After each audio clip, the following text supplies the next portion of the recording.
그러면 앞서 말씀드린 대로 차례로 국토교통부 담당 차관과 화물연대 위원장을 연결해서 입장을 들어보겠습니다. 먼저 엄영소 국토교통부 2차관부터 연결하겠습니다. 차관님 나와 계시죠? 네, 안녕하십니까? 네, 안녕하십니까. 미리 말씀드리면 순차적으로 연결을 할 텐데요. 시청자분들이 좀 더 쉽게 이해할 수 있도록 제가 질문 드릴 때 반대편 입장에서 조금은 공격적으로 질문을 드리도록 하겠습니다. 먼저 오늘 업무 개시 명령이 발동됐는데요. 화물연대 측에서는 정부가 지금까지 화물연대를 개인 사업자로 보지는 않았다. 그런데 화물연대 측에서 지금 운임이면 먹고 살기가 힘들어서 이제 운행을 안 하겠다는 건데 어떻게 정부가 강제로 업무 개시 명령을 내리냐 이런 입장인데요. 여기에 대해서는 어떻게 생각하십니까? 네, 화물연대가 지난 6월에 집단 운송 거부를 했고 예. 이번에 11월에 두 번째 집단 운송 거부를 해서 국가 경제 피해가 상당히 발생하고 있습니다. 화물연대가 집단 운송 거부를 두 번 한 경우는 2003년에 5월, 8월에 이후에 처음입니다. 예. 그래서 업무 개시 명령 제도가 2004년에 그때 처음 도입됐고요. 이번에 화물연대의 집단 운송 거부 사태가 점점 길어지면서 시멘트, 철강, 정유, 컨테이너, 자동차 등의 피해가 발생하고 있고 앞으로 더욱 가시화될 것으로 생각되고 있습니다. 예. 정부는 국가 경제 피해를 최소화하고 특히 제일 지금 피해가 많이 발생하고 있는 시멘트 분야에 대해서 이번에 업무 개시 명령을 발동을 하게 됐습니다. 잠시만요, 차관님. 2004년에 도입된 예. 네. 잠시만요. 제가 드린 질문은 화물연대를 개인 사업자로 정부가 지금까지 봐왔는데 기존 정부 입장이에요. 그런데 업무 개시 명령이 예. 과연 타당하냐? 그러니까 개인 사업자에게 예. 이래라라고 강요할 수 있느냐라는 질문입니다. 물론 앞서 차관님께서 하신 말씀도 잘 들었고요. 거기에 대해서는 어떻게 생각하시는지요? 이게 제가 말씀드리지 않습니까? 이 화물자동차 운수사업법에 예. 이 화물 사업자의 특수성을 감안해서 이렇게 운송 거부로 국가 경제에 심각한 피해가 발생하거나 발생할 우려가 있을 때 업무 개시 명령을 발동하도록 2004년에 예. 법에 도입이 됐습니다. 법에 도입돼서 정부는 법에 따라서 필요한 절차를 밟고 있다는 말씀을 드립니다. 그러면 말씀은 심각한 경제 위기가 이미 발생했거나 또는 우려되기 때문이라는 거죠?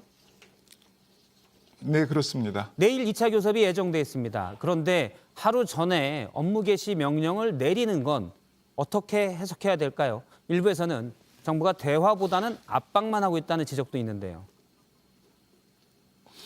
업무 개시 명령은 화물 차주 등을 처벌하는 것보다 예. 업무에 복귀하도록 함으로써 국가 물리망을 복원하고자 하는 것입니다. 그래서 국가 경제 피해를 최소화하자는 게 그 목적이고요. 예. 다만 불응 시에는 법에 따라 이제 처벌받게 됩니다.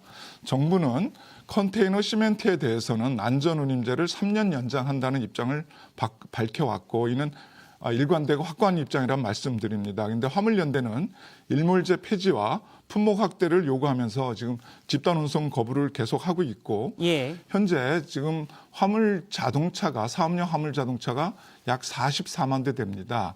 대부분의 화물 차주들은 정상적으로 운행하고 계신데 예. 약 7천 명 내지 8천 명 정도의 화물연대 조합원들이 지금 운송을 거부하고 있어서 아까 말씀드린 대로 시멘트나 정유, 철강 이런 분야에 지금 국가 피해가 발생되고 있고요. 차관님. 저희는 앞으로도 예. 차관님 그러면 예. 제가 이거 하나 여쭤볼게요. 말씀을 시간이 제한돼 있어서 말씀을 끊는 거 미리 양해를 드리고요. 업무 개시 명령을 예. 내리고 내일 교섭을 하는데 그러면 화물연대 측에서 예.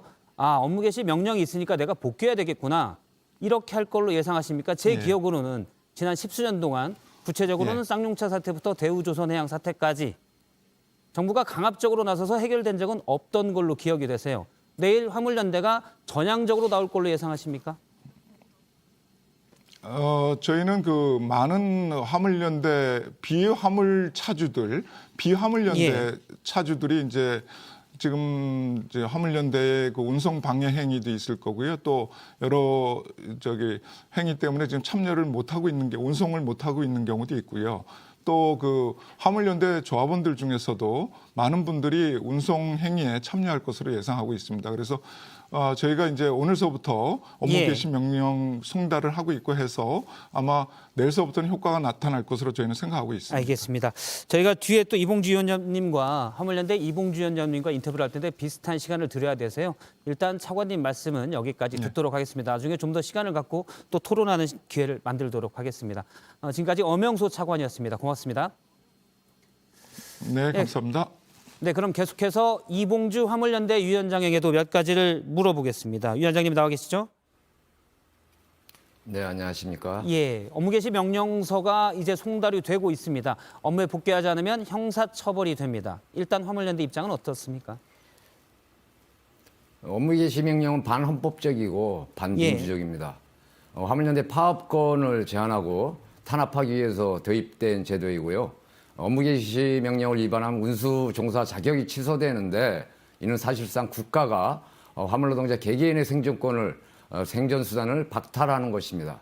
화물연대는 윤석열 정부의 법과 원칙의 잣대를 일관되게 적용하고 그리고 반헌법적인 업무 개시 명령을 그 엄포를 즉각 중단할 것을 예. 촉구하고요. 정부의 비상식적이고 폭력적인 대응에 맞서서 화물노동자들의 삶과 국민의 안전을 지켜내기 위해 더욱더 강경하게 투쟁할 것입니다.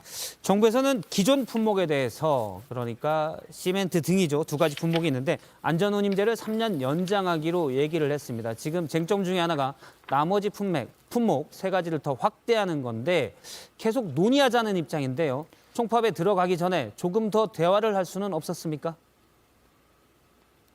화물연대는 당연히 대화에 적극적으로 참여할 의지가 있습니다. 그러나 정부가 정말 대화를 원한다면 그에 걸맞는 행동을 취해야 합니다.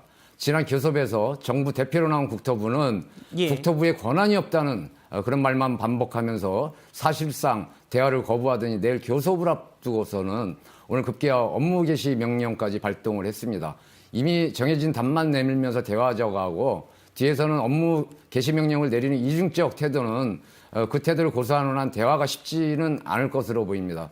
정부가 정말 대화의 의지가 있다면 그에 걸맞는 행동으로 보여줘야 진정성 있는 대화를 시작할 수 있을 것입니다. 예, 제가 왜 이런 질문을 드리냐면요. 정부와 여당 일각에서는 이런 얘기가 나옵니다. 화물연대의 총파업은 민노총의 반정부 투쟁의 연장이다. 그렇기 때문에 더 강경하다라는 여당 일각의 시각도 있습니다. 이에 대한 입장이 있습니까?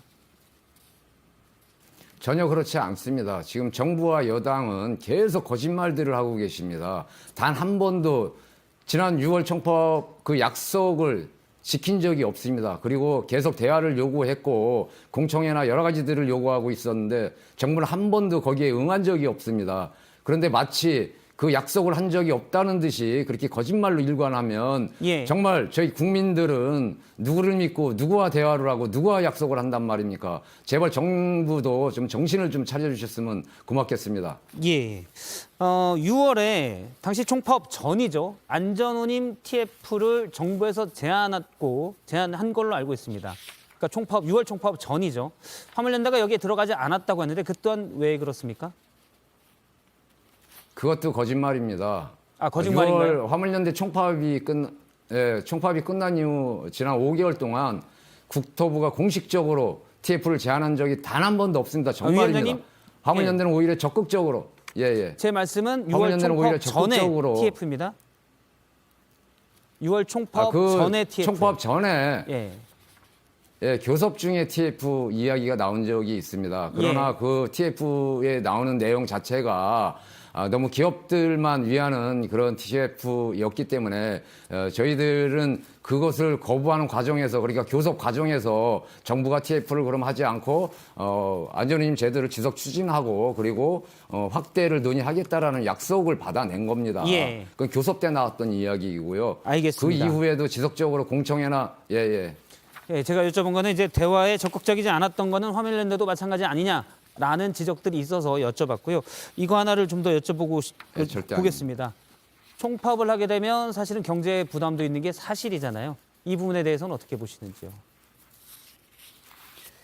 경제에 부담이 있을 겁니다.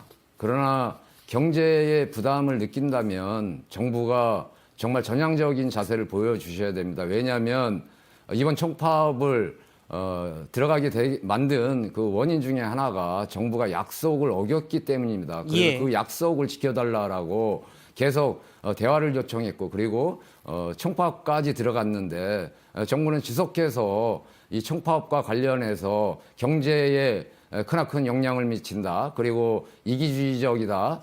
그리고 귀족노조의 투쟁이다라고 하는데 저희 화물 노동자들을 귀족노조로 이렇게 칭해 주셔서 예. 감사는 하지만 정말 성실한 대화에 나서 주셨으면 좋겠습니다. 알겠습니다. 여기까지 앞서 시간을 비슷하게 배분을 해야 돼서요. 화물연대 이봉주 위원장님과 얘기를 나눴습니다. 말씀 고맙습니다.